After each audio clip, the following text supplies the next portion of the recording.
اعوذ باللہ من الشیطان الرجیم بسم اللہ الرحمن الرحیم۔ السلام علیکم۔ آج ایک نئی بات کے ساتھ کہ ہم اپنی زندگی سے مطمئن نہیں ہیں۔ ہم کسی کے پاس ہم جب کوئی چیز دیکھتے ہیں نا تو ہم بلا روک ٹوک ہم یہ کہتے ہیں کہ کاش کہ یہ چیز ہمارے پاس ہوتی۔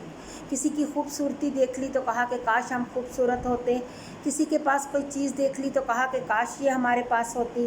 یعنی کہ حسد اور رشک کے ملے جلے جذبات ہم میں شامل ہو جاتے ہیں۔ تو اللہ تعالیٰ نے جو ہمیں دے رکھا ہے ہمیں اس میں خوش ہونا چاہیے اور اپنے رب کا شکر ادا کرنا چاہیے، نہ کہ دوسروں کو دیکھ کر حسد اور رشک کے ملے جلے جذباتوں کے اپنا دل جلا لیا جائے۔ ہو سکتا ہے کہ جس چیز سے ہم خوش ہو رہے ہیں وہ چیز اس کے لیے بیچاری کے لیے یا اس انسان کے لیے پتہ نہیں کتنی کو اس کو تکلیف دہ ہو، ہمیں تو نہیں پتہ نا۔ اس لیے ہمارے پاس ہمیں جو رب نے چیزیں دے رکھی ہیں، ہمیں جو رب نے عطا کر رکھا ہے، ہمیں اسی میں صبر شکر کر لینا چاہیے۔ ایک دفعہ ایک کوا تھا، وہ بہت خوش تھا، اپنی زندگی میں بہت مطمئن تھا، وہ اپنی زندگی کے ساتھ بہت ہی راضی تھا۔ ایک دفعہ وہ تالاب میں پانی پینے گیا، وہاں پر اس نے ہنس کو دیکھا۔ ہنس کو دیکھتے ہی اس کے دل میں حسد کے اور رشک کے جذبات امڑ آئے کہ یہ کتنا خوبصورت ہے، اس کو لوگ کتنا پسند کرتے ہیں، اس کا رنگ کتنا سفید ہے، اس کا یعنی کہ جب انسان خوبصورت لگتا ہے تو بڑی بڑی دلیلیں ڈھونڈ لیتا ہے۔ ہنس کے پاس گیا، اس نے اپنی ساری کیفیات کوے نے اس کو ہنس کو بتائی ہیں۔ اب ہنس کہتے ہیں کہ میں بھی اپنی زندگی میں بہت مطمئن تھا، لیکن جب میں نے طوطے کو دیکھا، طوطے کی خوبصورتی دیکھی، تو میں نے خود کو کہنا شروع کر دیا کہ یہ میں تو اتنا خوبصورت ہی نہیں ہوں۔ اللہ تعالیٰ نے تو اس کو دو خوش نما رنگوں سے نواز رکھا ہے، میرے رب نے اس کو دو خوش نما رنگوں سے نواز رکھا ہے۔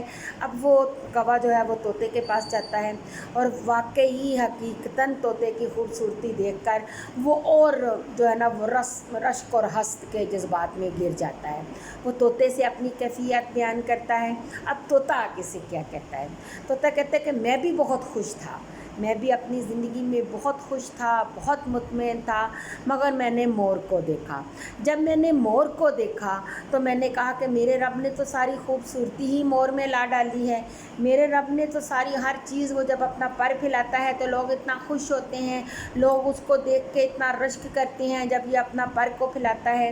تو طوطا کہنے لگا کہ مور جو ہے نا وہ مجھ سے بھی زیادہ خوبصورت ہے، وہ دنیا کے تمام جانوروں سے خوبصورت ہے۔ اب کوا ڈھونڈتا ہوا وہ مور کو، تو وہ چڑیا گھر میں پہنچتا ہے، دیکھتا ہے کہ وہاں پہ وہ قید ہے، بچے آ جا رہے ہیں، اس کے ساتھ ٹائم سپینڈ کر رہے ہیں، اس کے ساتھ تصویریں، بڑا خوش ہوتا ہے کہ اللہ تعالیٰ نے اس کو کتنا حسن دیا ہوا ہے کہ لوگ اس کے آگے پیچھے گھوم رہے ہیں۔